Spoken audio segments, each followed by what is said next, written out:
Vamos a tener esta primera conferencia con un tema que es muy importantísimo que nuestros evangélicos consolidemos esta posición, porque después de esta pandemia los demonios han atacado con toda su fuerza, super fuerza, a través de las redes sociales, nuestras bases doctrinales, nuestros puntos de vista de la Biblia. Y uno de esos ataques, sin lugar a duda, fuertísimo en las redes sociales, es sobre la deidad de Jesús. Así es que vamos a prepararnos. Quiero que vean esta imagen. Véanlo bien porque vamos a hablar de eso bastante. Esta otra. Y vamos a la palabra. Dice en Mateo capítulo 16, 13, 17. Leemos la palabra del Señor en el nombre del Padre, del Hijo y del Espíritu Santo. Al llegar a Jesús a la región de Cesarea de Filipo, preguntó a sus discípulos diciendo: ¿quién dicen los hombres que es el Hijo del Hombre? Ellos le dijeron: bueno, unos dicen que eres Juan el Bautista, otros dicen que eres Elías, y otros dicen que eres Jeremías o alguno de los profetas. Y él les preguntó: ¿y vosotros quién decís que soy yo? Si usted ve en esa parte, hubo un silencio de la mayoría de los apóstoles, hubo un silencio. Ahora, recuerde usted que ellos eran judíos, 100% judíos. Y el judío tiene bien profundo en su corazón la palabra Shema Israel. Entonces, cuando Jesús les dice a ellos: ¿y ustedes quiénes creen que soy yo? Y uno se pregunta: ¿cómo es posible que Andrés, Juan, Natanael, todos los apóstoles trastabillaran en ese momento, cuando ya habían visto los milagros, cuando habían visto cómo los demonios pegaban gritos diciendo: Jesús, hijo de David, ha venido a atormentarnos antes de tiempo? Entonces, ¿cómo es posible? Uno se pregunta en aquel momento. Bueno, pónganse en los zapatos. Ellos eran judíos. Pero eso nos va a traspasar también con la iglesia en estos tiempos. Y hubo un hombre ahí que saltó. Ese hombre que su vida estaba llena de errores, pero que ese hombre, a quien se le conoce como un hombre sanguíneo, es decir, que extrovertido, tenía un corazón como el del rey David, un corazón sincero delante de Dios. Y eso es lo que Dios quiere de nosotros, que tengamos un corazón sincero. Tal vez no somos perfectos, estaremos llenos de múltiples de imperfecciones, porque el único perfecto es Dios. Pero lo que Dios valora en ti es un corazón puro, sincero. La Biblia dice que el corazón de David era conforme al corazón de Jehová. Y eso es lo que yo encuentro en este otro personaje llamado Cefas en hebreo, en español Pedro. Y reacciona Pedro sin titubear, nótese, ni siquiera tuvo el más mínimo titubeo. En una forma contundente, sin titubear, le dijo: tú eres. Y si respondiendo Simón Pedro le dijo: tú eres el Mesías, la traducción. Tú eres el Mesías, el Hijo del Dios viviente. Y entonces le respondió Yeshua: bienaventurado eres Simón, hijo de Jonás, porque no te lo reveló carne ni sangre, sino mi Padre que está en los cielos. Dios bendiga esta bendita palabra. Diestra de Dios. Y mire el significado abajo que vamos a tocar en profundidad.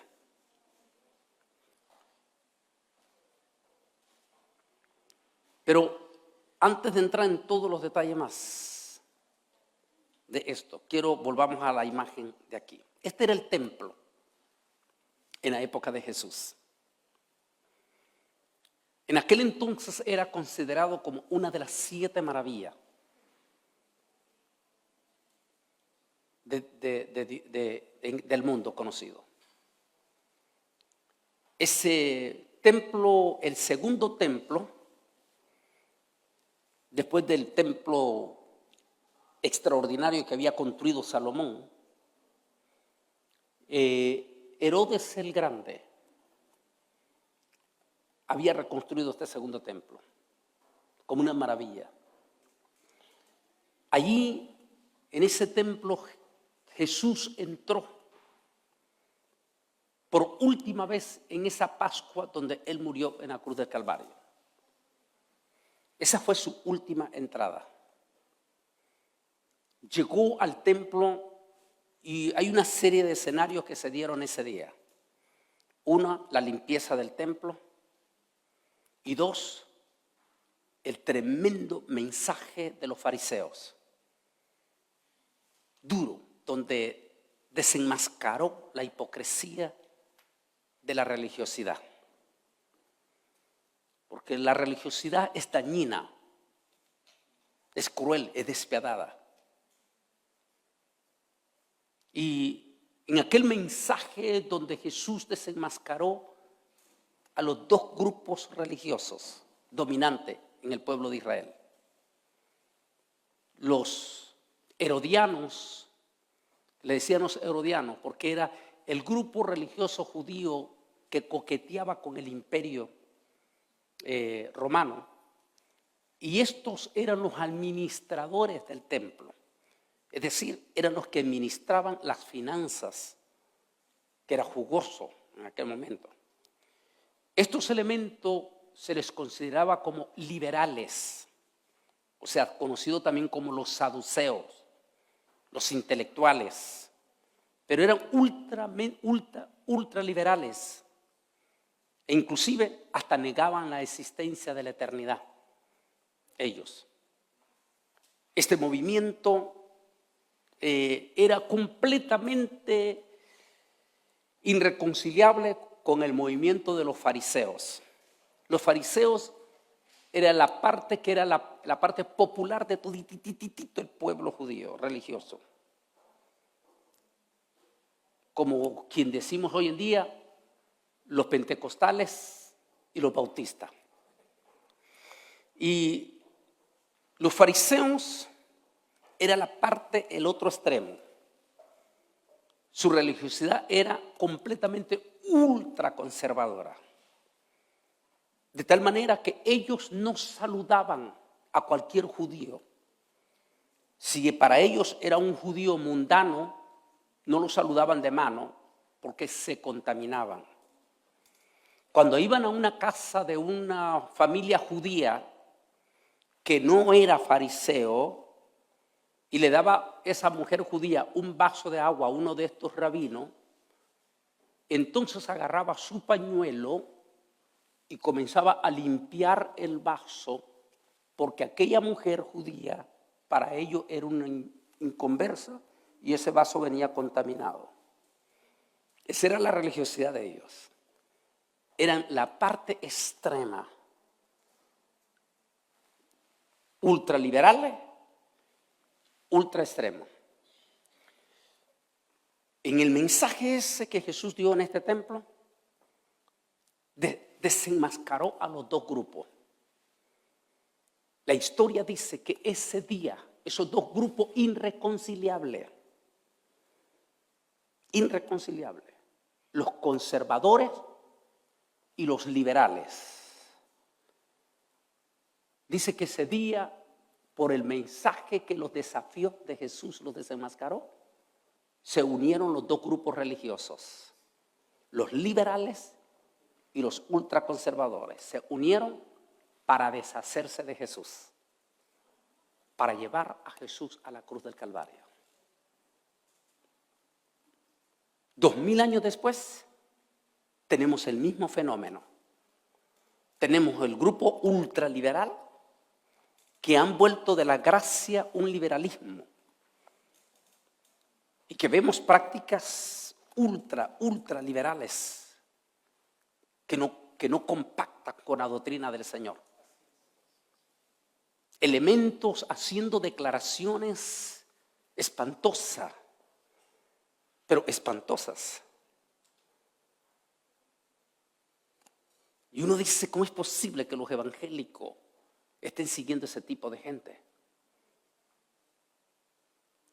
Y tenemos el otro extremo, los ultra. Tal vez ustedes aquí en Europa tranquilos, pero vayan ustedes a algunas de las iglesias en Washington, D.C., en Nueva York, donde está el movimiento de evangélico ultraconservador, mayoritariamente salvadoreños, hondureños, nicaragüenses, ultralegalistas.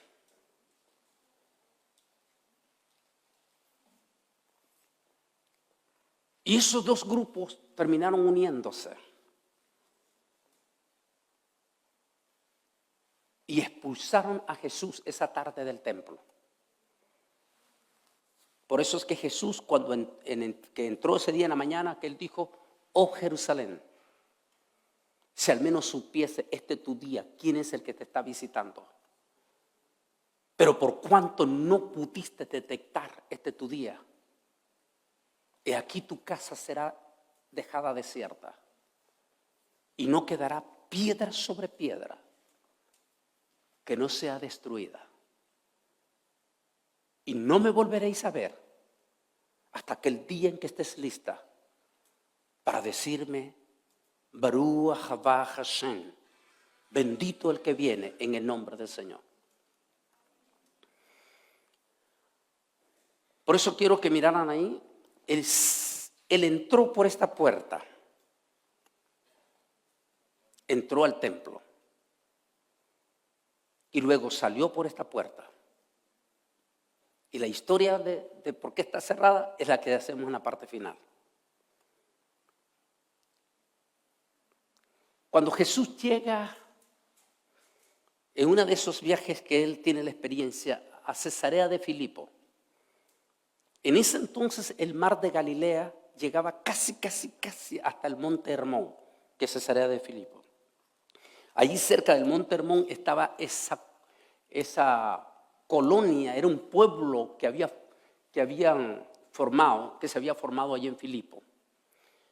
Y Jesús zarpó en barco de lo que hoy conocemos como Capernaum para ir a visitar a los habitantes de Cesarea de Filipo, allí donde está el monte Hermón, donde él se había transfigurado.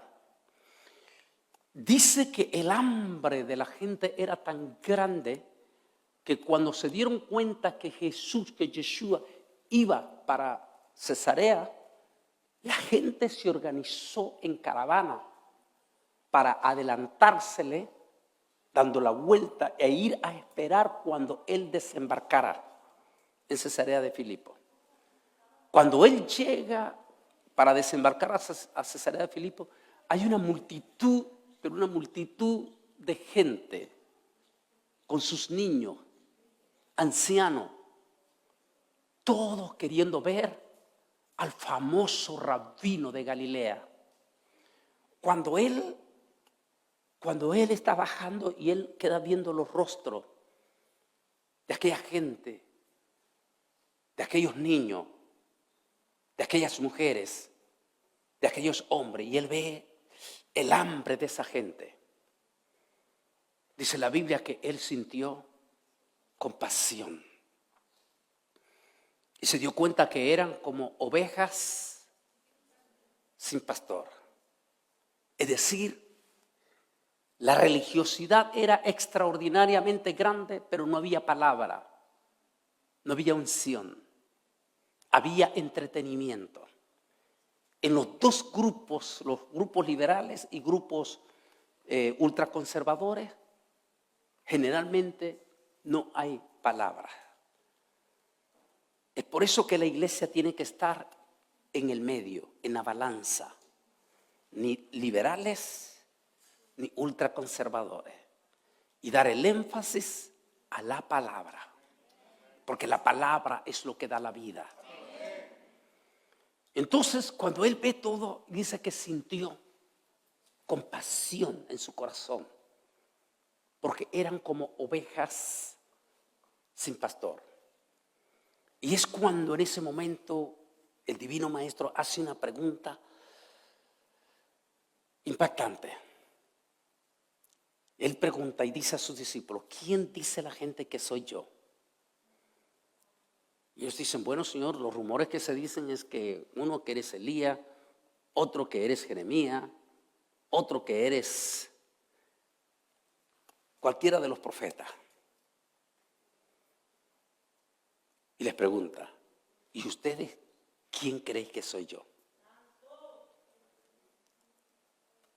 Y ahora yo les pregunto a ustedes esta tarde y a los de las redes sociales: ¿quién creen ustedes quién creen ustedes quién es Jesús?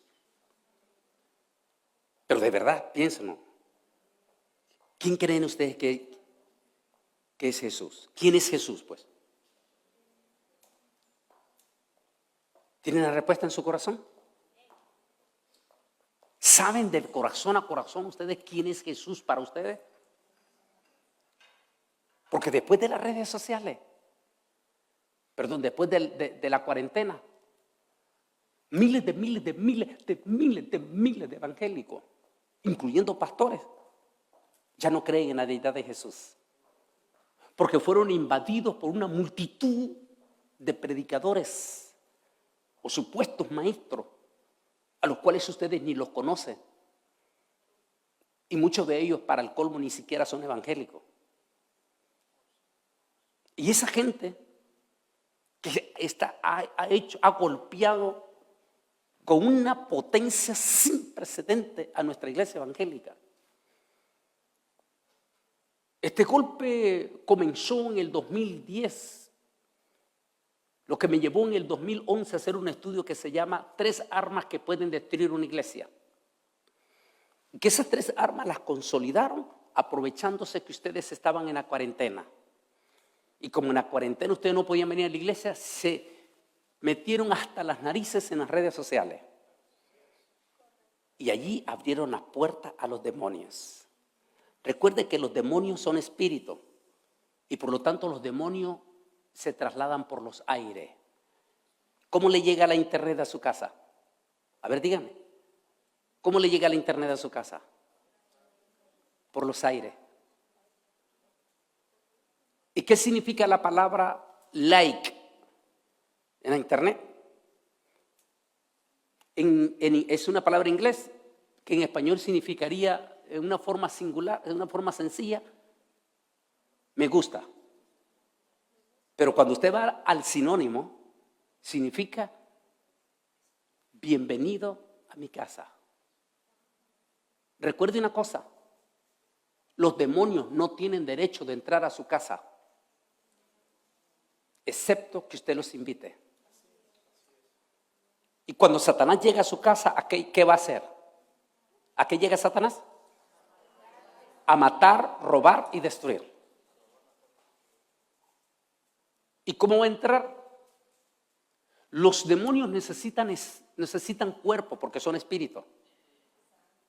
Necesitan cuerpo. Recuerde cuando el endemoniado de Gadareno, los demonios le dijeron: por lo menos danos chance de meternos. Sus demonios necesitan cuerpo. ¿Qué dice 1 de Timoteo capítulo 4, versículo 1 en adelante? Pero debes de saber esto, que en los postreros días muchos apostastarán. La palabra apostasarán quiere decir apostesentai, quiere decir se caerán del fundamento.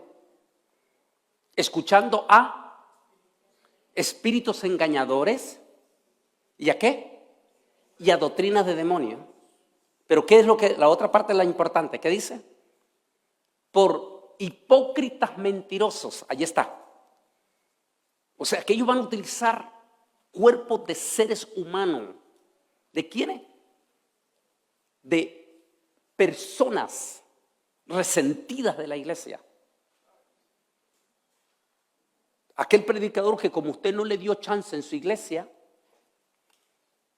entonces sale, porque como no lo dejó usted predicar en su iglesia, entonces se va y pone su propio portal en su casa.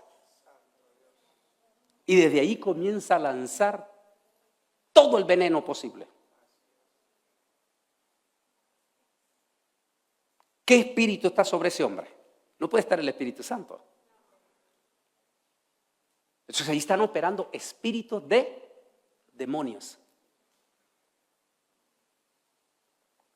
Y Pablo dice que tendrán apariencia de piedad, pero negarán.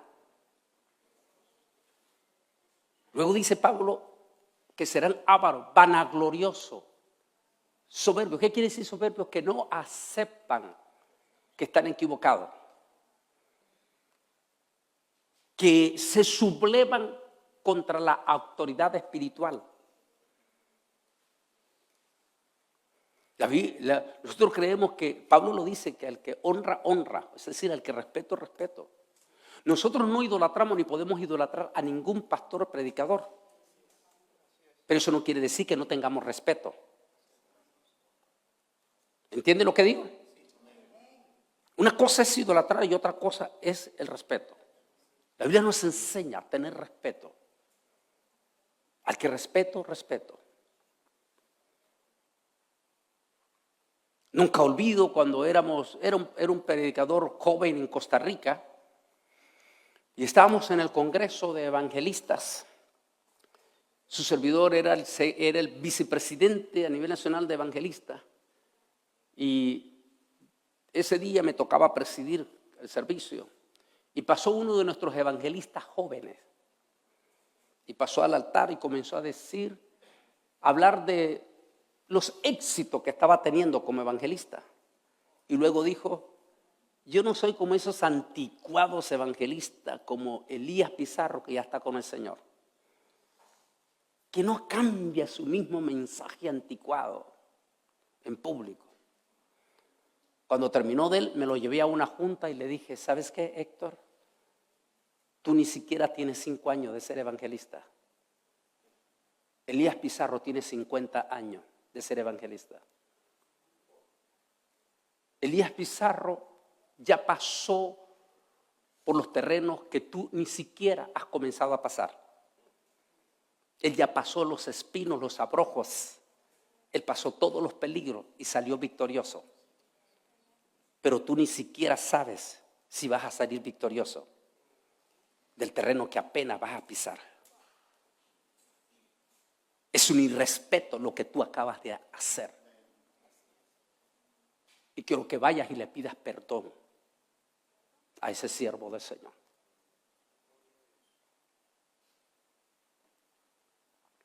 La Biblia nos enseña a tener respeto a nuestros mayores, a nuestros ministros que se han mantenido en su sana doctrina, a los que no han claudicado, a los que dijo Pablo, y no dejando de moverse, sino permaneciendo en lo que ustedes han aprendido.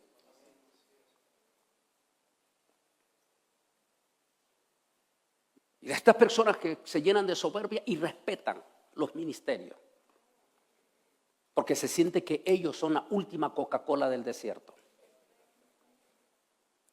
Y tiene que tener muchísimo cuidado los evangélicos con ese tipo de gente.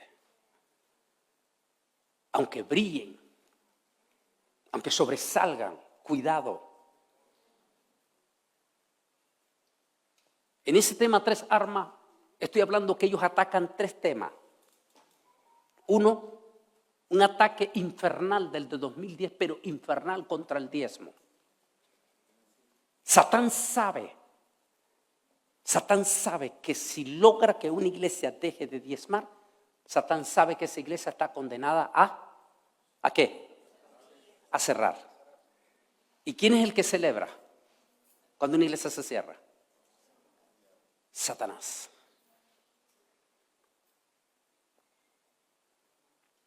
Hay un pastor en San Miguel, El Salvador, mi amigo, una iglesia hermosísima, la iglesia más sobresaliente de San Miguel, el pastor Ramón Barrera. Me dice: Ramón, yo invité a un predicador.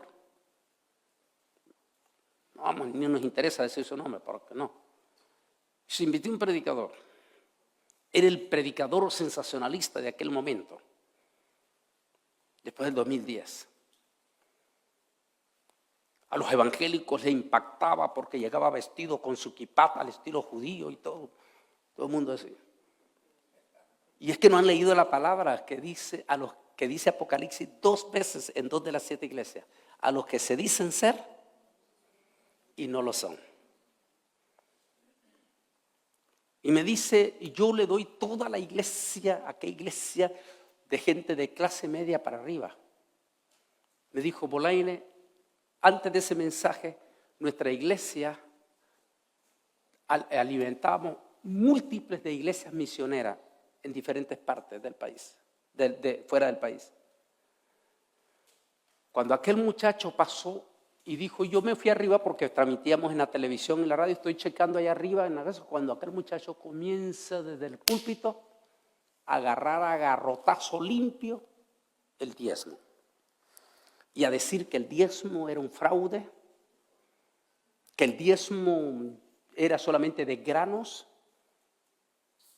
y de trigo, es decir, que el diezmo era solo para los agricultores, que es completamente falso, porque los judíos que llegaban a la sinagoga y todo no eran agricultores. Habían judíos que venían de Italia, habían judíos que venían de Grecia, eran judíos comerciantes.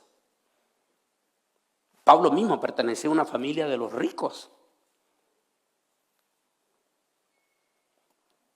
Y entonces dijo Bolaine, después de que aquel muchacho predicó ese mensaje escalofriante, el 50% de nuestra iglesia dejó de diezmar. Significó, me dijo, que tuvimos que cerrar el 50% de nuestras obras misioneras. ¿Quién celebró con ese mensaje? Satanás. Pero qué tremenda incoherencia, ¿no? Porque disculpe que hable de El Salvador. Estoy en El Salvador y un muchacho que hoy eres miembro del equipo, el equipo del presidente Bukele, miembro del gabinete. Entonces este muchacho es de una de las familias ricas de El Salvador. Y es muy generoso, muy especial. Él fue, me recoge en el aeropuerto, me andaba para arriba y para abajo y todo. Y yo soy, ¿cómo se dice? Fan del café, pero del café al estilo italiano. Y entonces yo le dije, ¿cómo es posible que en El Salvador, con 2,5 millones de salvadoreños en Estados Unidos, no tengan esta cadena? No voy a decir el nombre, no tengan esta cadena de café aquí en El Salvador. Le dije, deberías de comprarte la franquicia. Y dijo, ¿sabes qué? Me parece buena idea. Y le dije, cómprate una franquicia para San Salvador y otra franquicia para San Miguel. Y me dijo, ¿sabes qué? Me parece buena idea. Y es cosa que cuando yo me fui, él comenzó, hizo contacto con Nueva York, habló con una supercompañía y le dijeron, claro que sí, todo, y ya va a haber va a haber una persona especial que va a viajar hasta San Salvador, se va a reunir contigo, van a hacer todo el trabajo. Ya llegan, se sientan y le dice el personaje, va a ser $2 millones por cada franquicia. Una para San Salvador, otra para San Miguel, son $4 millones. Y dijo él, no es problema, aquí tengo el cheque para hacerlo, no es problema. Y dije, algo más, sí. El 10% de todas las ganancias tiene que ir para una de nuestras logias. Tú no puedes preguntar cuál logia. Es ese el convenio, y si no, no se hace. Hay un dicho en Costa Rica que se dice a una persona que es bien sinvergüenza, se le dice cara de barro. Y hoy podemos decir qué cara de barro que es Satanás, ¿verdad? Porque tiene su gente infiltrada en la iglesia evangélica para atacar el diezmo, pero bien que se lo pide a su gente. ¿Cómo le llaman eso entonces? ¿Cómo le llamaría típico costarricense? Cara de barro. Porque sí se lo cobra a su gente, pero no quiere que se lo den a la iglesia. Entonces, cuando alguien usted ve en las redes sociales atacando sin misericordia el diezmo, pregúntele, ¿a qué equipo perteneces tú? ¿Al de Satán o al de Jesús? Pregúntele. El segundo ataque durísimo en las redes sociales es el arrebatamiento de la iglesia. Increíblemente, después de esta pandemia, conozco pastores, multitud de pastores en Estados Unidos y América Latina, ya no creen en el arrebatamiento. Y creen que la iglesia va a pasar por la gran tribulación. E inclusive están diciendo que ya estamos en la gran tribulación.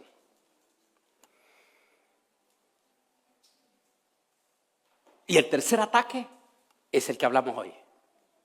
La deidad de Jesús. Montones de hermanos ya han tenido la experiencia. Algunos hasta me esperan en los parqueos de los carros en Estados Unidos y me dicen, hermano Bolaini, ¿qué queremos hacerle una pregunta? Sí, dígame. ¿Usted cree que Jesús es Dios? Y digo, ¿por qué me haces esa pregunta? Es que tenemos duda. ¿Cómo que tienen duda? Sí, es que si Jesús es Dios, entonces ¿por qué dice la Biblia y se sentó a la diestra de Dios Padre? Mire qué astuto que es Satanás a través de su falso profeta para atacar desde esos puntos. En 2015, yo cada año llevo grupos a Israel, pero son grupos de estudio, de investigación. ¿Por qué? Porque yo viví en Israel. No es el guía el que escoge dónde vamos a ir. Soy yo quien escojo los lugares donde vamos a ir. Y entonces voy porque son de estudio. Pero en aquel entonces uno de mis mejores amigos, que era uno de los guías, y que pasó con el Señor ahora en el 2019, él era el asistente rabino de la sinagoga de Galilea. Es decir, el segundo rabino de la sinagoga de Galilea. Y en ese 2015 que yo llego con el grupo, me dice él, se llamaba Tony, me dice Tony, Antonio, ahora que vamos a Jerusalén, hay un grupo de rabinos, que quieren reunirse contigo, pero tú sabes que tiene que ser muy en privado. Ellos quieren hablar contigo. Así es que dejamos al grupo tuyo allí en el Muro de los Lamentos y tú y yo nos metemos en la parte interna del túnel, donde van a estar ellos esperándote. Nos fuimos y llego allí donde están todos ellos, los viejitos, los rabinos, ancianos. Y cuando estamos con ellos me dice, es que Antonio, tenemos una pregunta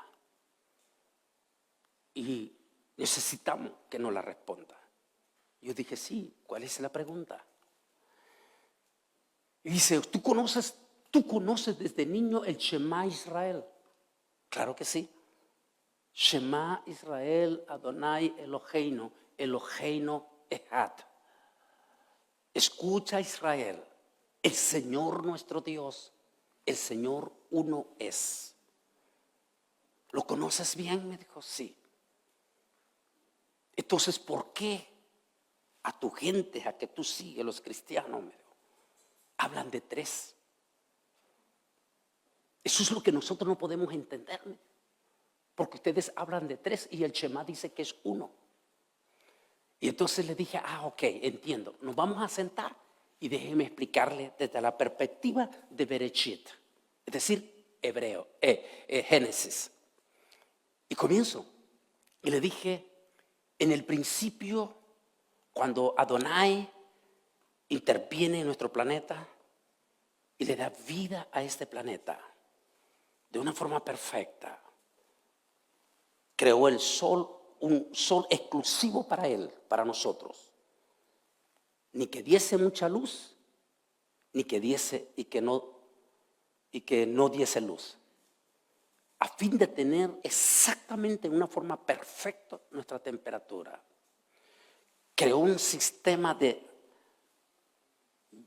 una manera tan perfecta que después, con su palabra, comenzó a dar órdenes. Y dijo, produzca la tierra y las aguas toda clase de seres vivientes. La naturaleza empezó a dar vida. Toda clase de animalitos. Produzca la tierra toda clase de aves que vuelen por los cielos con su palabra.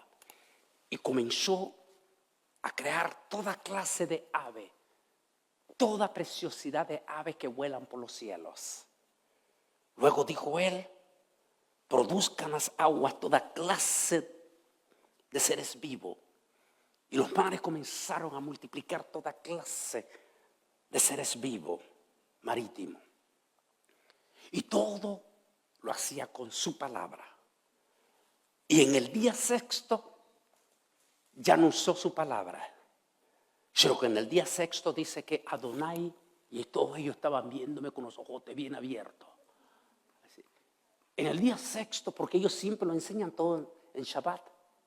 Y en el día sexto, Adonai bajó desde su gloria hasta el planeta Tierra y agarró barro en su mano. Y después comenzó a darle forma a ese barro. Y creó a Ishi, al hombre.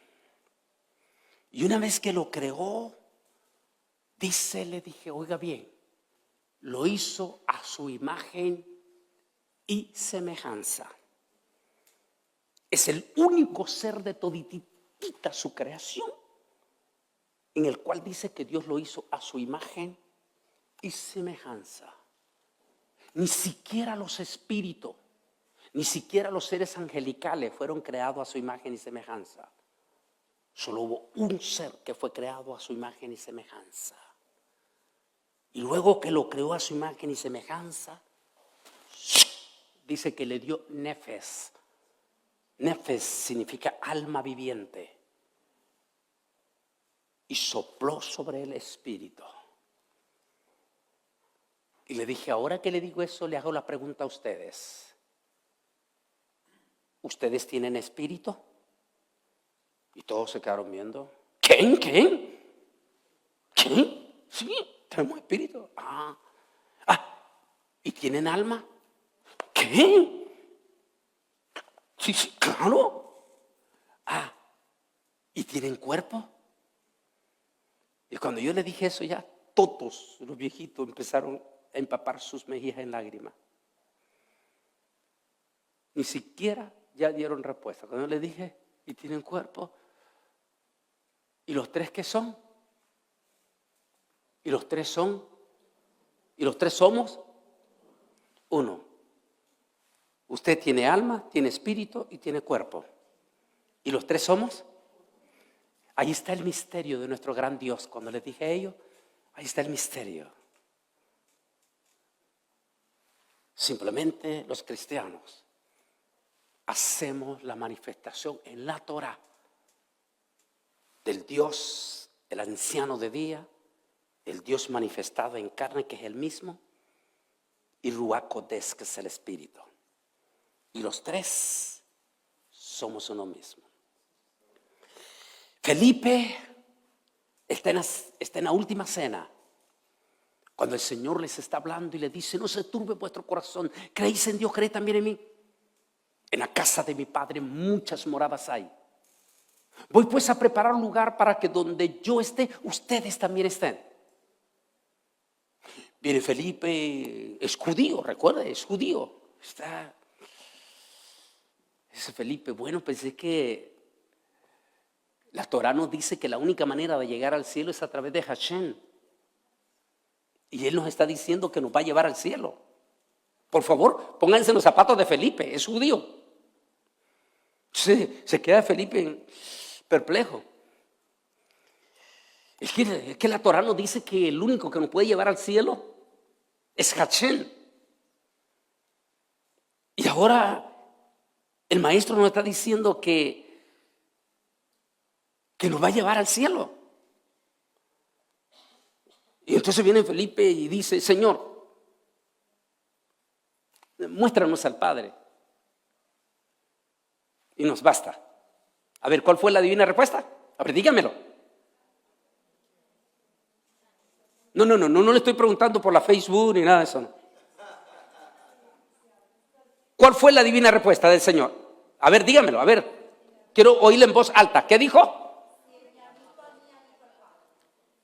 El que me ha visto, Felipe le dijo, ¿no sabéis que el que me ha visto a mí, ha visto al Padre? Porque el Padre y yo somos la misma persona. Oye bien, a partir de aquella respuesta, Felipe ya no dudó más.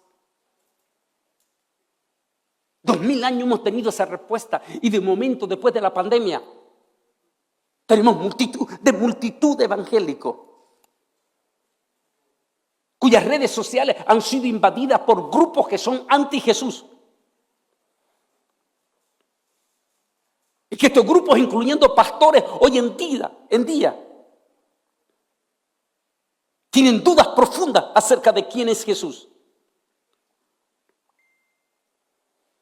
No podemos juzgar en lo más mínimo a los apóstoles en aquel momento. Ellos eran judíos. Y todavía Jesús para ellos, todavía Jesús no había ido a la cruz del Calvario, no había resucitado. Es que cuando Jesús les pregunta, ¿y vosotros quién decís que soy yo? Para ellos como religiosos titubearon, no estaban seguros porque ellos conocían al Shema.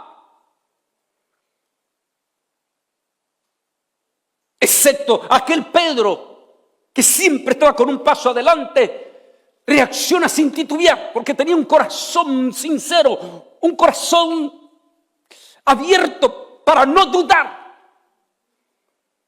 Eso es lo que Dios quiere de todos nuestros evangélicos, que tengan un corazón sincero, un corazón que no dude, un corazón sin soberbia, un corazón sin prejuicio. Un corazón como el de un niño. ¿Por qué cree que él dijo, el que no se haga como un niño no puede entrar al reino de los cielos? Porque nuestros niños cuando usted le dice algo contundente, él lo cree de corazón. Y máximo si se lo dijo a su papá o su mamá, él lo cree sin cuestionar. Un niño en su inocencia, él no cuestiona lo que su mamá o su papá le dice. Los evangélicos tenemos que ser con un corazón así como el del apóstol Pedro. Sí, estaba lleno de errores Pedro, pero en todos sus errores aquel hombre tenía un corazón sincero, un corazón puro, un corazón sensible, un corazón humilde. Un corazón que se sobresalía encima de los prejuicios religiosos, porque también él tenía prejuicios religiosos.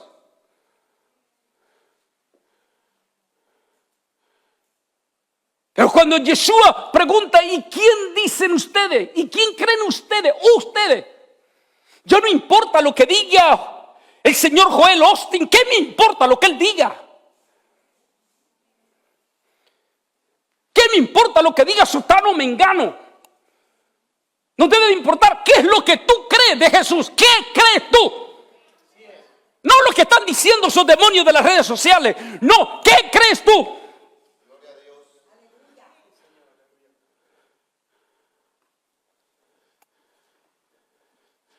Y salta.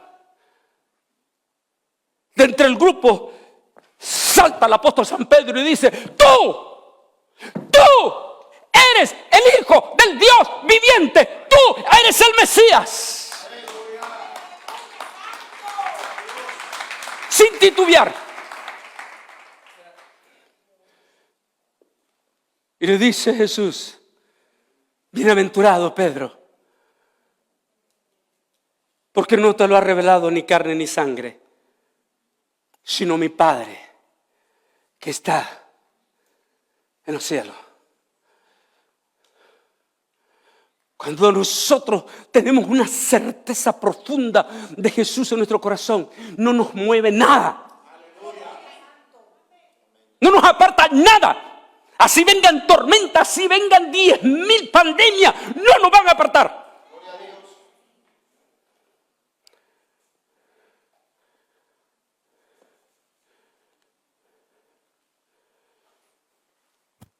Hay un hombre de quien escribo en mis libros, tanto Israel como Camino al Falso Profeta. Ese hombre del Nuevo Testamento impactó mi vida cuando lo investigué profundamente en Israel. Hoy se sabe que es coautor junto con el apóstol San Pablo del libro de los Hebreos. Y solo alguien como él podía escribir la carta de los Hebreos. ¿Por qué? Porque él habla del sacerdocio, de las responsabilidades de un sacerdote judío, porque él era un sacerdote judío. Y lo más probable es que él estuvo en el escenario como sacerdote judío de los que participaron en la sentencia contra Yeshua.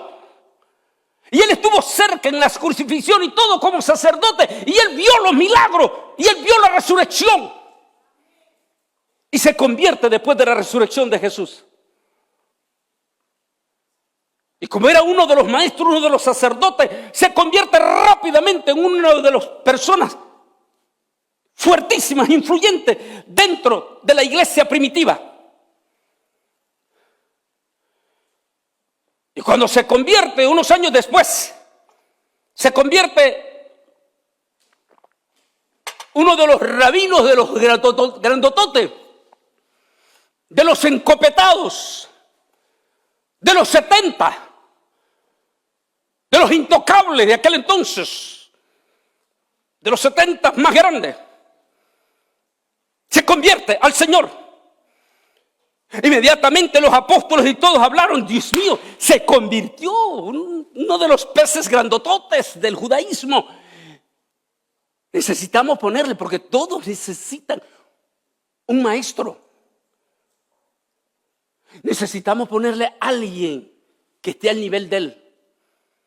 Y todos se miraron: Bernabé.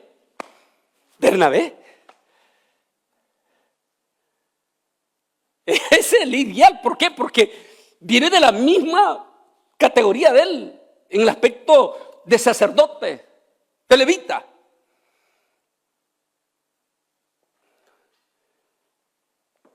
Solo un Bernabé podía explicar este pasaje o estos pasajes. En Hebreos capítulo 1 versículo 3 dice: el cual, siendo el resplandor de su gloria y la imagen misma de su sustancia, y quien sustenta todas las cosas con la palabra de su poder, habiendo efectuado la purificación de nuestros pecados por medio de sí mismo, se sentó a la diestra de su majestad en las alturas, perdón. Pero déjeme leer esto mientras alguno de los muchachos o el pastor me va subiendo. Si me despegan una silla y me la ponen aquí, una silla nada más en esta parte aquí. Ciertamente dice todo sacerdote. Nótese un poquito más para ahí está bien. Dice: ciertamente todo sacerdote está día tras día ministrando y ofreciendo muchas veces los mismos sacrificios, que nunca pueden quitar los pecados. ¿Quién nos está diciendo? Un sacerdote judío que ofrecía todos los días sacrificio. Pero Yeshua, pero el Mesías, habiendo ofrecido una vez por siempre un solo sacrificio por los pecados, se ha sentado a la diestra. Diestra, ahí está el ataque de los demonios en estos días. Si Jesús es Dios, entonces ¿por qué está sentado a la diestra? Porque los cristianos creen que la palabra diestra, la traducción simple en español, es mano derecha. Pero recuerde que esta no es una palabra que viene de la Academia Real Española. Esta es una palabra que viene del judaísmo. Y por lo tanto el significado no es exactamente el que ustedes tienen. Es más profundo. Y habría que leer Apocalipsis capítulo 4.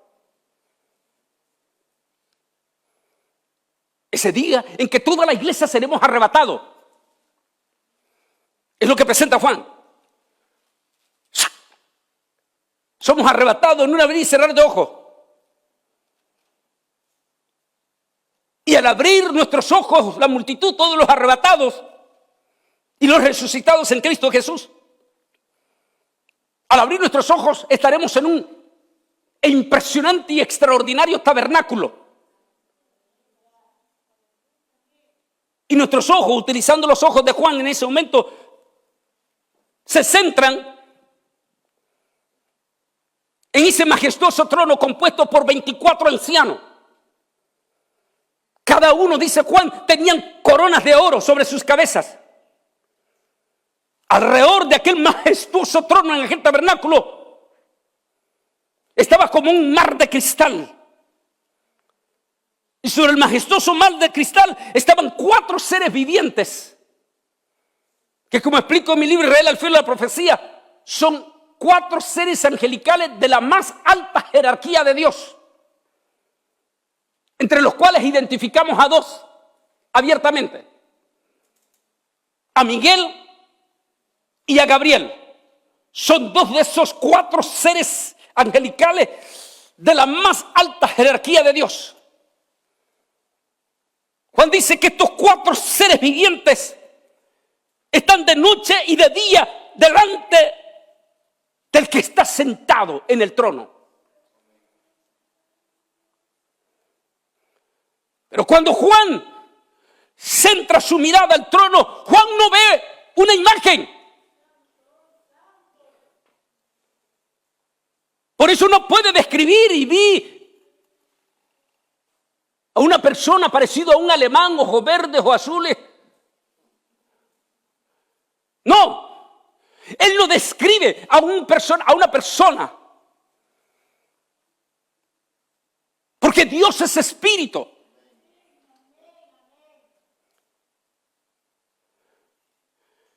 Y él dice, y el que está sentado en el trono es semejante a una piedra de carnolina, de esmeralda, y empieza a ponerlo con la más grande belleza de las piedras.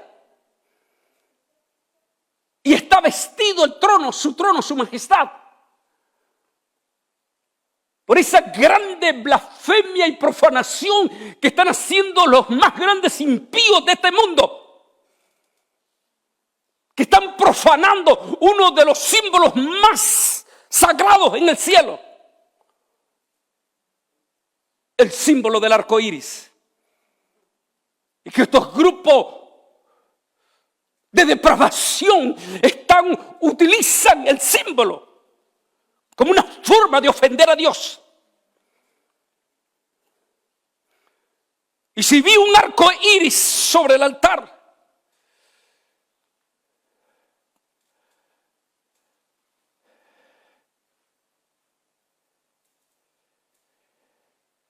y allí es donde entramos ya al significado. La aplicación de la palabra diestra con relación a Dios en su espíritu, en su deidad, cambia de significado. Ya no indica simplemente un lado o a la derecha. La razón principal es porque Dios es espíritu. Y si Dios es espíritu, A ver, dígame, ¿dónde está la derecha del espíritu? De un espíritu.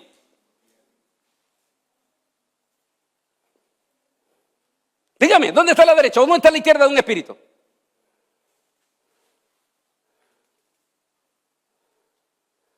Veamos algunos pasajes bíblicos donde hallamos la palabra diestra y el significado correcto de la misma en referencia a Dios como esencialmente espíritu y en referencia a hombres.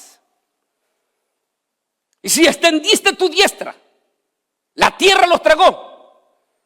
Aquí diestra de Dios es usada para indicar la realización de un acto potentoso, una demostración de su gran poder. Cuando él dice extendiste tu diestra, es su poder, su poder.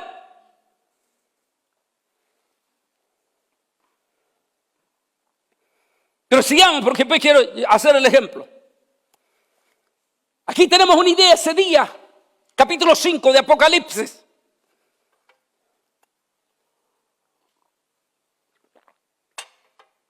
Estamos esa multitud, porque ahí vamos a estar todos. Bueno, los que perseveren, ¿verdad?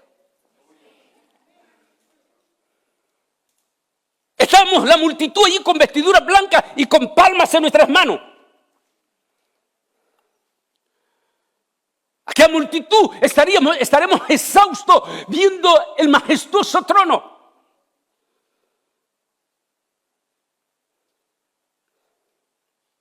En el capítulo 4, lo explico bien en mi libro, con todo respeto, Israel al filo, la adoración en el capítulo 4 del Dios Padre.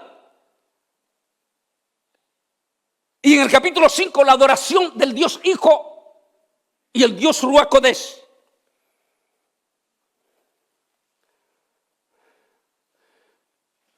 Y entonces en ese momento, la multitud estamos cuando de momento dice, y vi del que está sentado en el trono. La traducción en hebreo es, y vi en la majestad del trono un libro escrito con 7 sellos por dentro y por fuera, que nadie puede abrir ni cerrar, ni romper los sellos. Entonces escuché una voz que dijo, ¿quién es digno de la multitud de tomar ese libro del que está sentado sobre el trono?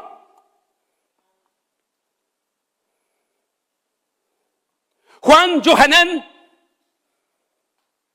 que está viendo aquello, se voltea a la multitud para ver quién de la multitud va a levantar su mano. ¿Quién es digno? Si nos ponemos en los zapatos de Juan y fuéramos nosotros, la primera reacción sí hubiera sido, Noé. A ver, Noé, tú, que con tu fe y tu convicción por 120 años mantuviste el mismo mensaje y enjuiciaste toda una generación. Tú mereces ser ese hombre. Pero Noé inclina su rostro y dice, no soy digno. Se voltea a Juan. Moisés, tú. Ese hombre que dejó su principado, su realeza y se convirtió en un simple pastor.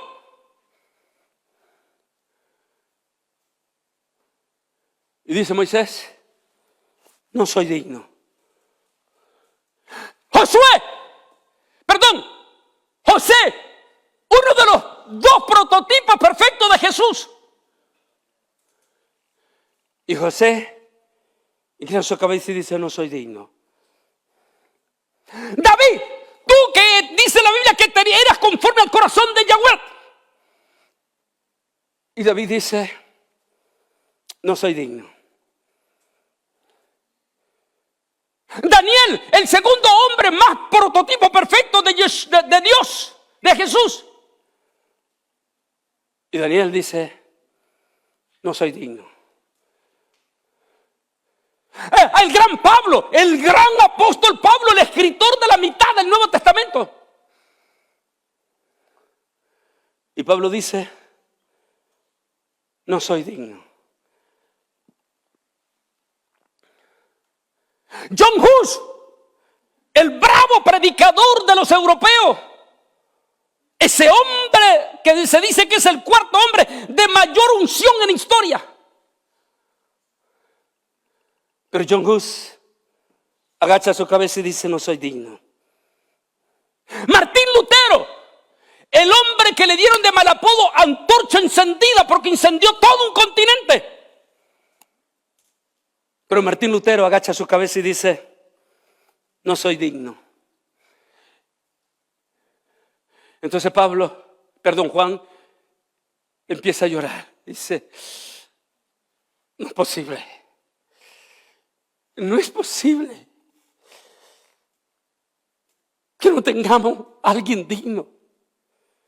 Y de momento alguien toca su espalda y le dice, tranquilo Juan, tranquilo Johanán. He aquí el león de la tribu de Judá, la raíz de David, el Cordero de Dios. Y cuando se voltea Juan, dice, y aquí que miré en la diestra. Ya le voy a dar la demostración que diestra. En la diestra. Y tomó el libro de su majestad, de su propia majestad.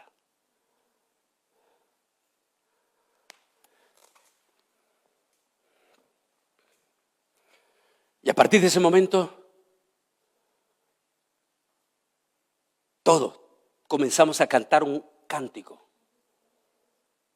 Para aquellos que dicen que la multitud de Apocalipsis 5 no es la iglesia, porque la iglesia pasa por la gran tribulación, y los detractores dicen que esa multitud de Apocalipsis 5 son seres angelicales. El gran problema es que dice que cantaban un cántico en el cual decían, porque con tu sangre nos has redimido. Y que yo sepa, Jesús no murió por ningún ángel. ¿Cierto? Entonces, ¿quién es esa multitud? La iglesia arrebatada.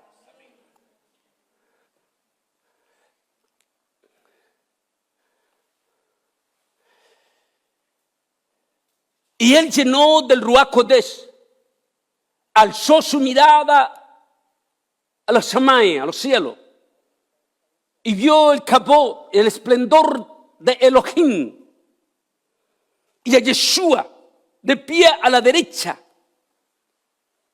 Vamos a ver. Y dijo, he aquí, yo veo al Shamay, los Shamay en abierto, los cielos abiertos. Y al Ben Ahadán de pie.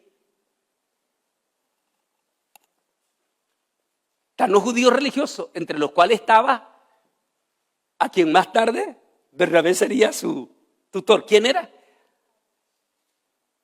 El gran rabino llamado Shaul. En griego, Saulo. En español ahora, Pablo. Allí estaba el rabino, eso de los 70. Y cuando él dice que el rostro de aquel joven llamado Esteban resplandeció.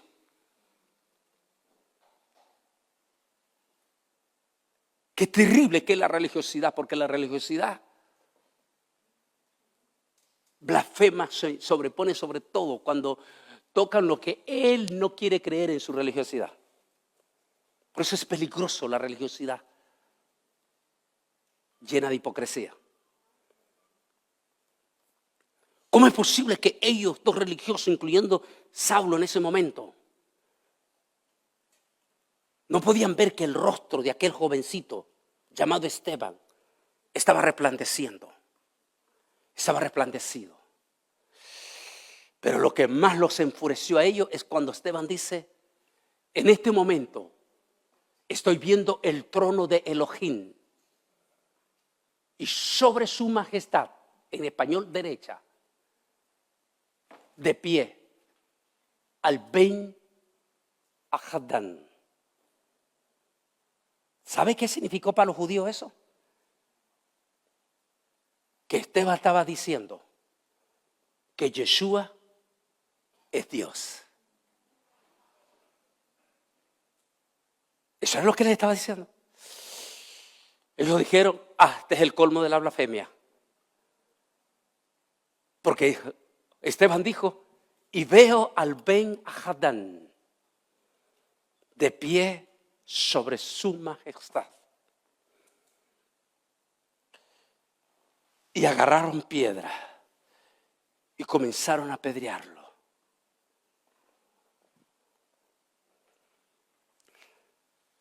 A Jesús, diestra de Dios, señala el trono, oiga bien, señala el trono del poder de la deidad. Diestra no significa solamente derecha o a un lado o una dirección física literal. Bíblicamente el término tiene más de un significado. También se refiere a su poder. Ahora bien, si Dios es espíritu, ¿cómo podría determinarse su mano derecha o lado derecho? O por ser espíritu, Dios no tiene mano ni lado derecho o izquierdo. La Biblia dice, a Dios nadie le ha visto jamás. Luego entonces, ¿cómo saber a qué lado de Dios colocarse si Él es espíritu?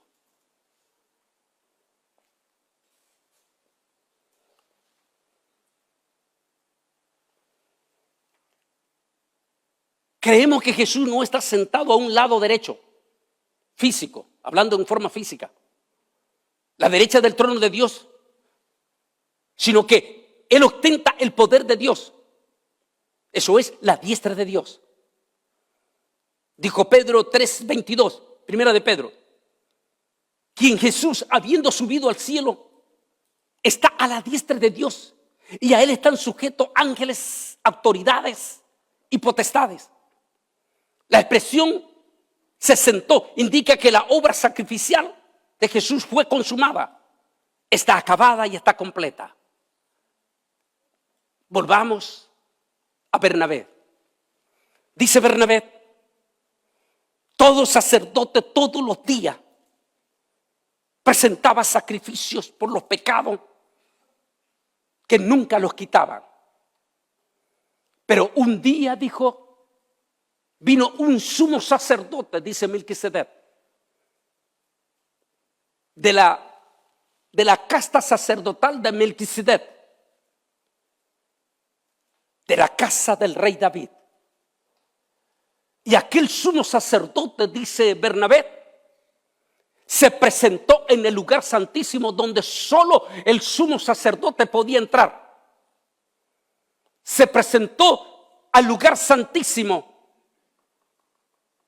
Y no habiendo un cordero para sacrificar por los pecados del pueblo, se ofreció, dice Bernabé, se ofreció a sí mismo como cordero y derramó su sangre en la cruz del Calvario, murió y dice Bernabé, y resucitó al tercer día. Y al tercer día se levantó de entre los muertos, dice Bernabé, y subió las alturas de los cielos. Y regresó a las alturas, y miren lo que dice Bernabé, y se sentó sobre su majestad, sobre su trono. Entonces, ¿quién es Jesús?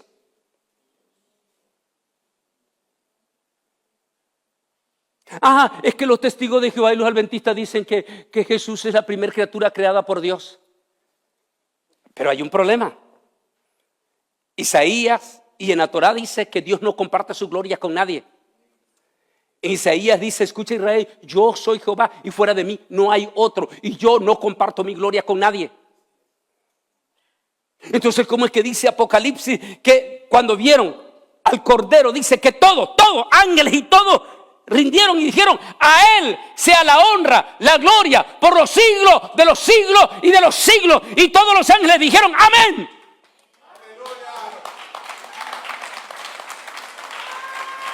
Y no solamente eso.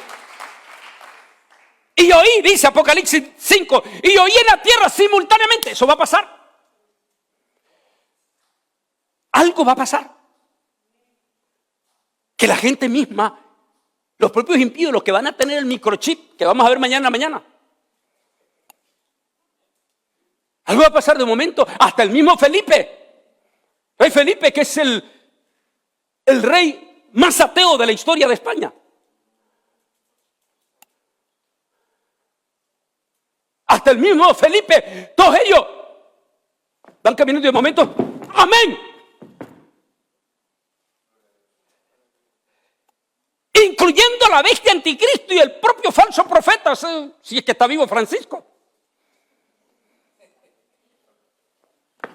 Amén. Y dice, y aún debajo de la tierra, en el infierno, los mismos demonios y todo, en ese momento, amén. A Él sea la honra, la gloria, por los siglos, de los siglos, de los siglos.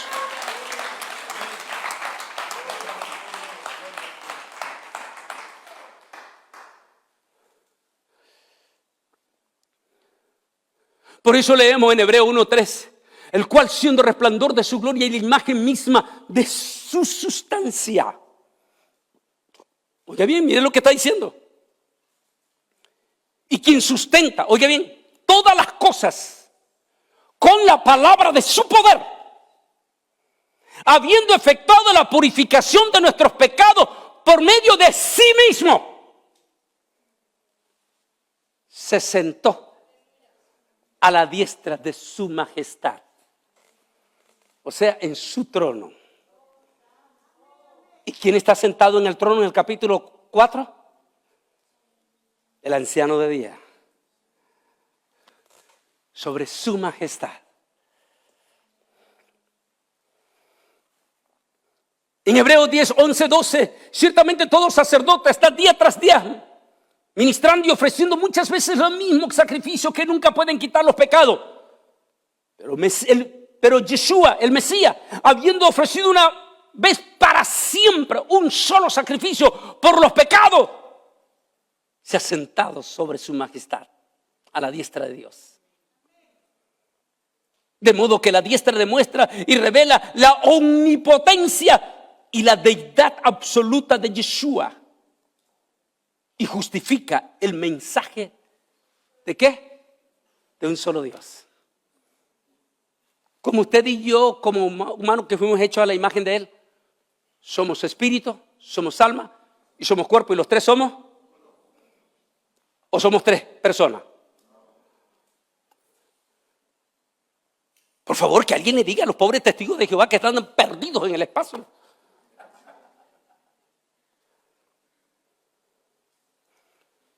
Vamos a ir terminando con esto. Esa puerta es la puerta donde Él entró ese último día para entrar al templo. Y salió en la tarde de ese día, unos 3 días antes del sacrificio de la cruz del Calvario.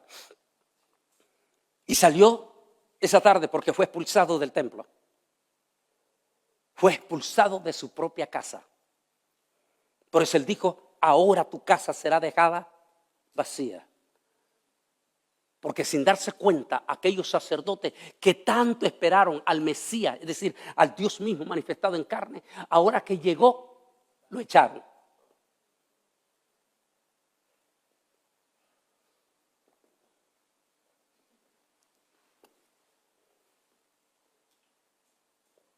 Y Jesús salió por esa puerta. Aquí está la otra parte. Estoy señalando desde el punto de adentro. Salió por esa puerta que hoy en día está cerrada. Y siguió este camino que estoy señalando aquí en mi mano derecha, que hasta hoy en día sigue el mismo camino.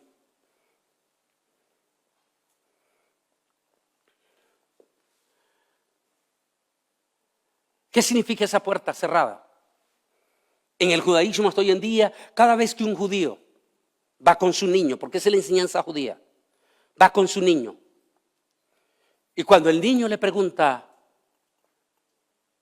pa, ¿por qué esa puerta está cerrada? El padre le dice, hijo, porque esa puerta representa al Mesías. no se abrirá solo hasta que el Mesías regrese.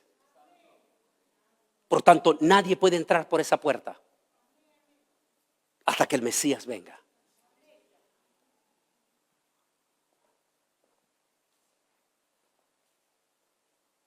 Este hombre que está aquí, y después yo voy a regresar allí, este hombre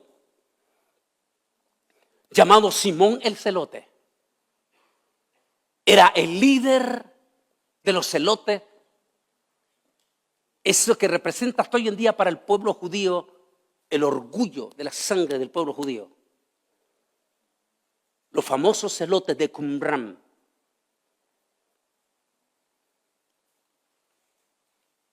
Se les conocía como los auténticos mesiánicos. Ellos buscaban señales que identificara quién era el Mesías. Dice la historia que se cuenta en profundidad que ese día, cuando él entró al templo y limpió al templo, los de Qumran ya habían estado hablando en sus clases, de acuerdo a una de las profecías de los profetas, que el verdadero Mesías entraría al templo y limpiaría el templo. La historia dice que es posible que este Simón, el líder de los celotes, estuvo esa mañana allí con los celotes y observaron cuando Yeshua limpió el templo. Oiga bien, para usted les parecería fácil, pero en esa época no era fácil. ¿Sabe por qué? Porque tanto los fariseos como los saduceos tenían la guardia del templo, es decir, lo que hoy le llamamos guardaespaldas. Y que quien se atreviera a pasar adelante sin permiso de los sacerdotes, intervenían la guardia del templo con visto bueno del Imperio Romano. Si quiere darse cuenta de la deidad de Jesús, dicen los expertos, sucedió ahí. Porque Jesús entra y empieza a botar la mesa de los cambistas. ¿Por qué? Porque estaban explotando al pueblo. No es que era pecado vender dentro del templo porque Dios lo había permitido. Lo que Dios no quería era que abusaran de la bondad del pueblo. Dios le había dado permiso que se vendieran las palomitas, que era la ofrenda más barata. Hasta los corderos, que costaban 18 o 20 veces más, los vendedores se aprovechaban de la bondad del pueblo. Y como había una ley religiosa que nadie podía comprar una palomita o un cordero con moneda extranjera, porque esa moneda, el euro, era impío. Tenía que ser moneda del templo. Entonces llegaban los pobres romanos de aquí, los belgas, porque eran parte del Imperio Romano. Los judíos que vivían aquí llegaban allá y llegaban con sus 2.000 euros para comprar un cordero para ofrecerlo en nombre de su familia. Y agarraban los cambistas y le decían, esos 2.000 euros se convierten en 1.000 euros. De un solo golpe le bajaban 1.000 euros. O sea, los asaltaban.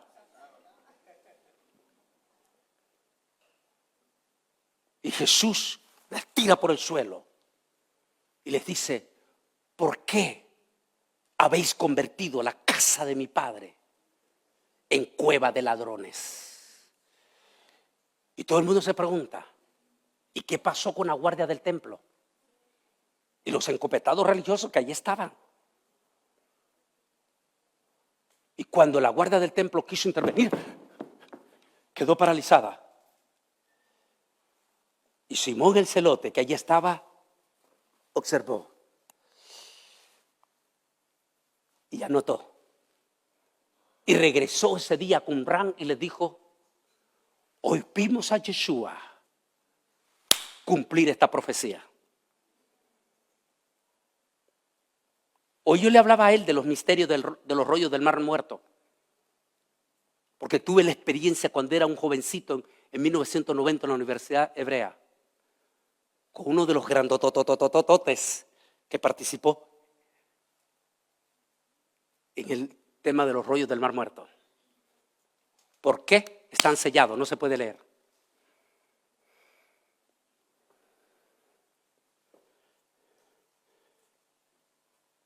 Y ese mismo, posiblemente Simón Zelote, fue parte del grupo que llegaron anotando cuando él montó sobre un pollino y llegó a esa puerta. Y ellos estaban cerca allí,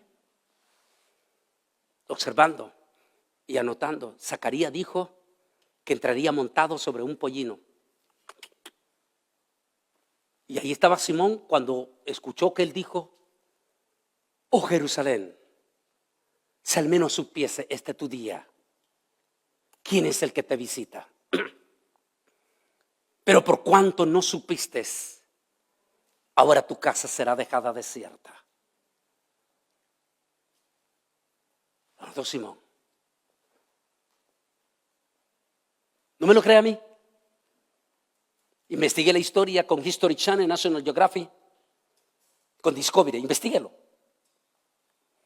Todititos ellos le hablan que el último personaje relevante de la historia que pasó por esa puerta se llamó Jesús de Nazaret. Desde entonces, nunca más pudo pasar una persona famosa por esa puerta. Misteriosamente, no hay registro. En el Evangelio de Tomás, el Evangelio apócrifo de Tomás, se dice allí que Poncio Pilato quiso entrar por esa puerta. Y que cuando Pilato lo quiso entrar después de la resurrección de Jesús, todititos los judíos se pararon, los religiosos, y le dijeron: pasará sobre nuestro cuerpo y vas a desatar una guerra. Porque por esta puerta no puede pasar nadie que sea gentil. Ahora entiende por qué a Pablo lo quisieron apedrear, porque había metido a Timoteo y los judíos religiosos acusaron que Timoteo era gentil. Y acusaban a Pablo de haber metido por esa puerta a un gentil. Porque en esa puerta no podía pasar un gentil, solo sacerdote judío. La historia dice que ni siquiera a Poncio Pilato se le permitió pasar por esa puerta. El último personaje que pasó por esa puerta se llamó Jesús de Nazaret. ¿Qué significa esto? Vamos y después volvemos a la imagen de Simón. Léanme por favor todos los que puedan ahí cerca en voz alta. 1, 2, 3. Léanlo también en las redes sociales, pónganselo.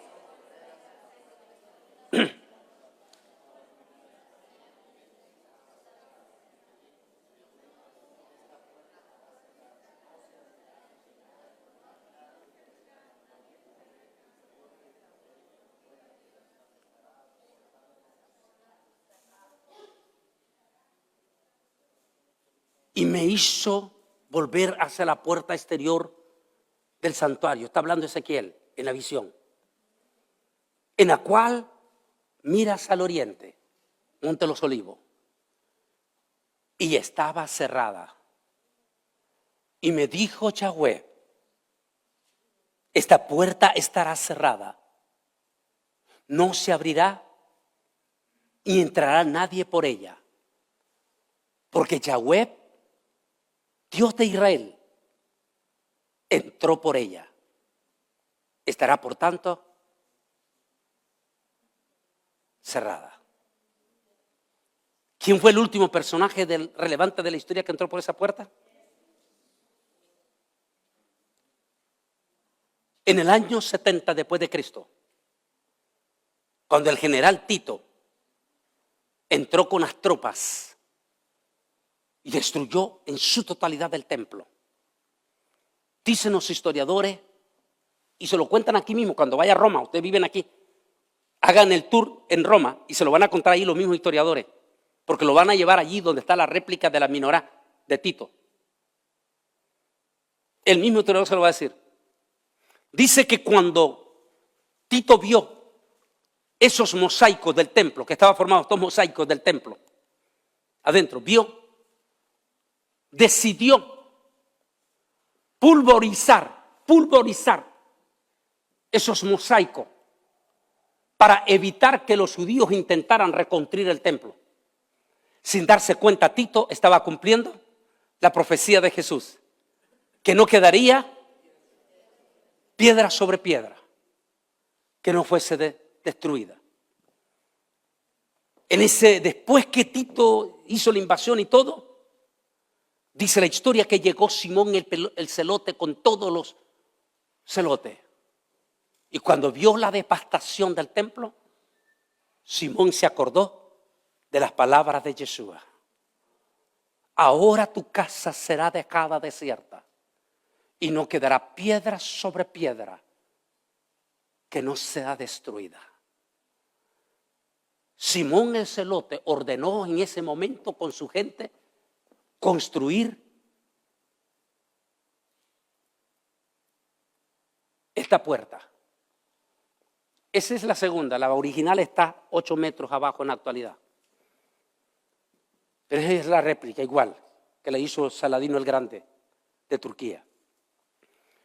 Y dice que Simón el celote ordenó sellar esa puerta.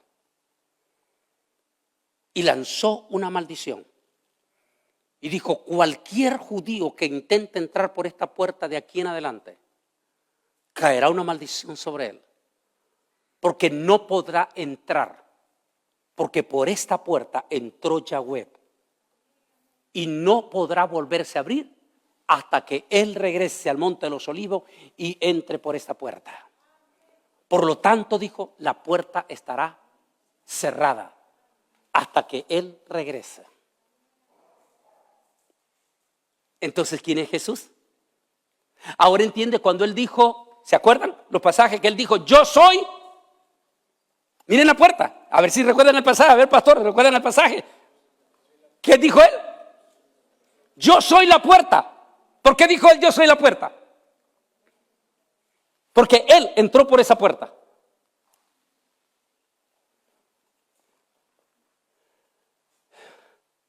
Pónganse de pie, por favor.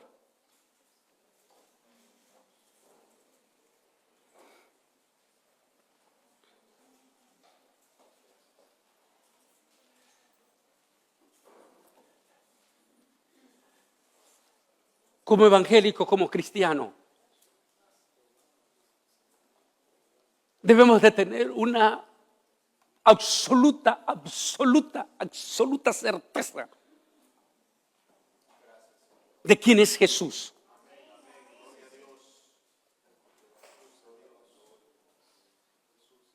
Y en una de mis prédicas hace una semana,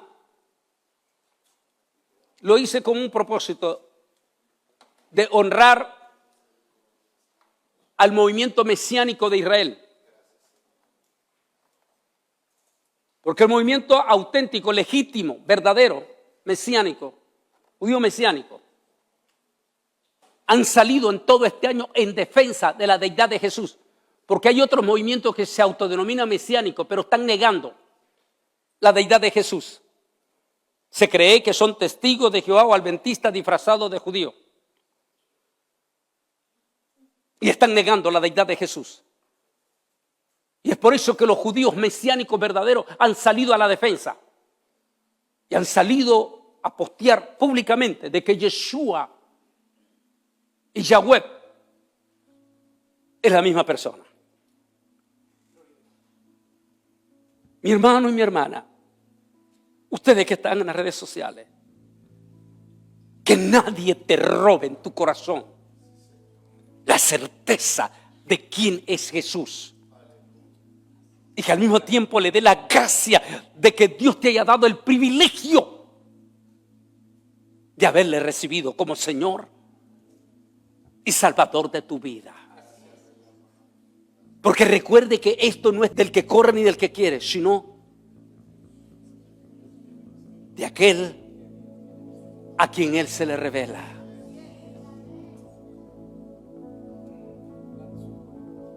No olvides que Él dijo una palabra: los que son mis ovejas escuchan mi voz y me siguen.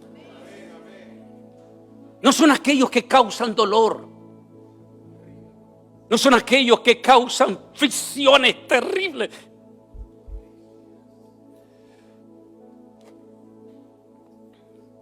Hubo una persona en esta iglesia que yo no la conozco.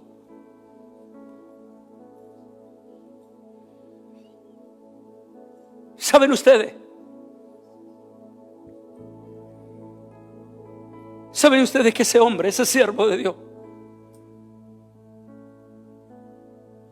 que vino muy joven de uno de los concilios más prestigiosos de Panamá, un hombre que se preparó, se documentó todos los años de su vida en teología,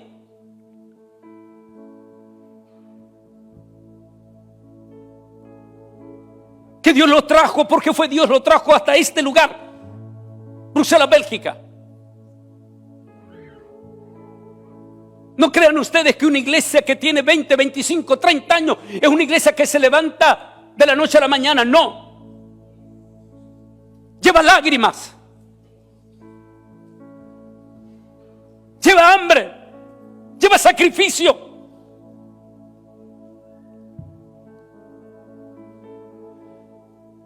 Y que después venga un muchachito, un niño, que todavía usa pañales, y se atreve a utilizar el púlpito para, en propia cara, desprestigiar, humillar a aquel siervo donde él ni siquiera ha comenzado a caminar todavía, ni sabe, por lo que vemos, ni siquiera lo va a terminar.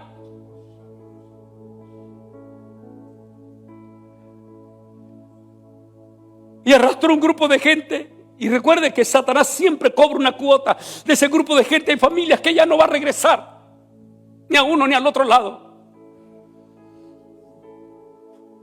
Hay un tema que tengo en mis redes sociales que se llama la semilla maldita, la cizaña y el trigo.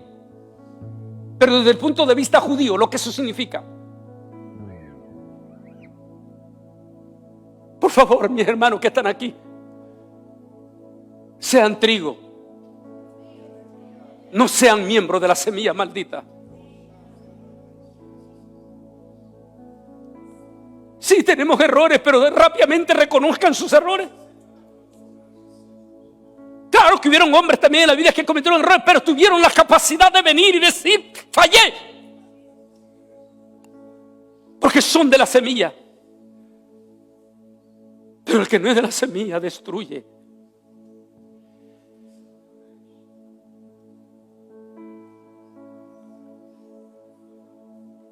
Eso quiere decir que no son ovejas del redil de Él. Porque Él dice mis ovejas. Y si Él dice mis ovejas, quiere decir que hay otras ovejas que no son de Él. Él dijo mis ovejas oyen mi voz y me siguen. Y tengo otras ovejas. Ahí está hablando de la iglesia, a las cuales mi Padre me las ha dado. Está hablando de la iglesia. Pero hay unas que no son de Él. En el tema que tengo sobre la cizaña y el trigo, estoy hablando de los que son cizaña. Por favor, mis hermanos que están aquí, suplícale al Altísimo ser trigo. Y haz que tu corazón tenga esa revelación directa del Padre a tu corazón. Y nunca dudes quién es Jesús. Nunca dudes quién es Jesús. Que cuando alguien trate de ponerte en duda, saltes como Pedro y digas: tú eres el Hijo del Dios viviente. Tú eres mi Salvador.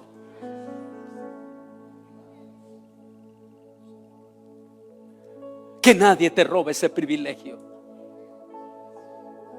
Que nadie te lo robe. Una vez tuve que desenmascarar y encarar a una persona allá en Santa Ana, California. Porque vino a decirme: no hay que decir Jesús, sino Yeshua. Jesús no, porque Jesús. Y le dije: ten cuidado con lo que estás diciendo.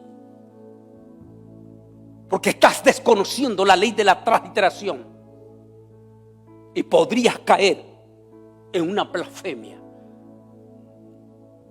Porque le dije, tú fuiste pastor porque te conozco tu testimonio. Por 16 años, en 16 años, nunca conociste el hebreo. Nunca supiste que existía el hebreo. Y en esos 16 años, cuando oraste por los enfermos, ¿en qué nombre oraste? Cuando echaste fuera demonios, ¿en qué nombre lo echaste? No me vengas a decir que lo hiciste en nombre de los demonios, porque eso es blasfemia contra el Espíritu Santo. Y empezó a agachar su cabeza y a llorar.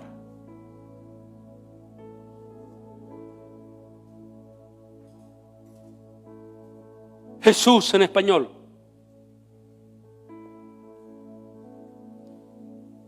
En francés, dígamelo en voz alta en francés.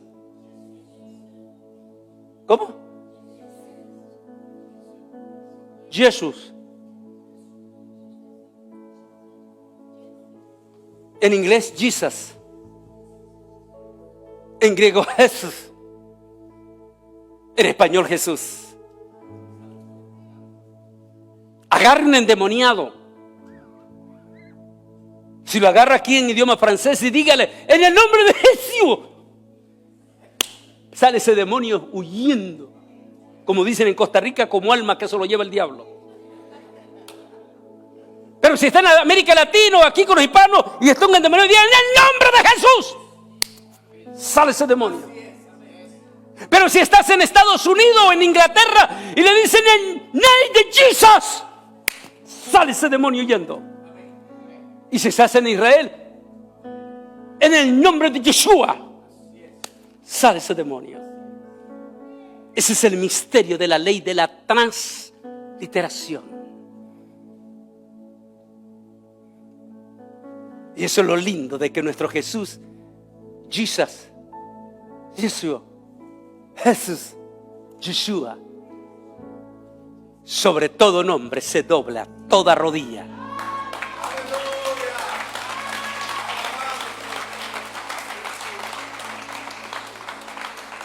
Oremos, amantísimo Dios y Padre Celestial. Te damos las infinitas gracias, Padre, por habernos dado el privilegio, dígaselo, por habernos dado el privilegio de recibirte, de aceptarte en nuestros corazones. Y dígalo, de ser parte de esas ovejas a quien ti te plació escogernos. Dígale, gracias Jesús por venir a mi vida y a mi familia. Dígalo. Y diga, en mi casa siempre habrá lugar para usted, Señor. Siempre, dígalo, siempre habrá lugar. Y cualquiera que blasfeme contra ti en mis redes sociales, lo sacaré de mis redes sociales, dígalo. En el nombre de Jesús. Amén. Y amén. Demos un aplauso de acción de gracia.